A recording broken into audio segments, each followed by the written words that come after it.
Araw-araw pagod sa gawain, katawan tila mabigat dalhin. Ngunit kapag tugtog ay narinig, lahat biglang nagiging magaan. Bumapakot sa nang gumagalaw, kamay sabay na ipinataas.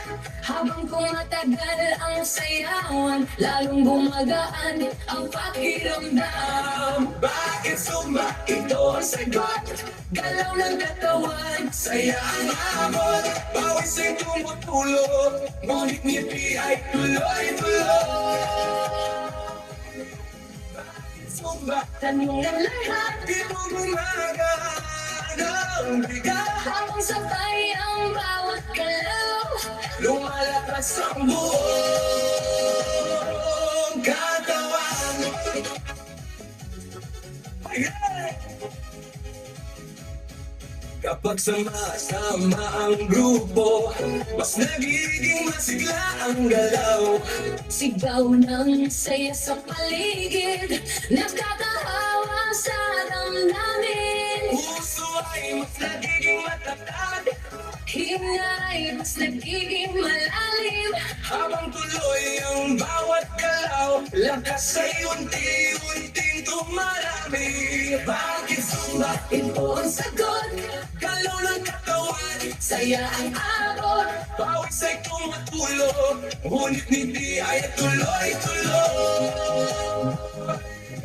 Bakit sumba? Tanong ng lahat, Di mo gumagaan ang bigat. habang sabay ang bawat galaw.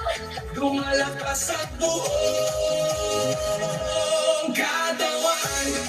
Taas kamay, sabay palakpak. Paikot ang balakang, Yuko konti sa tataas. sabay sigaw ng buong grupo.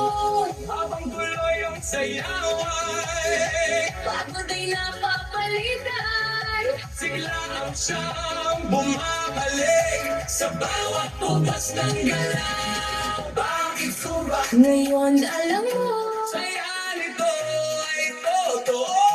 pawis man ay tumadaloy. Ngiti naman ay walang tigil. Bakit sumba? Sagot ng puso, Ito lumalakas ang loob. sabay ang buong grupo. Mas masaya ang bawat galaw.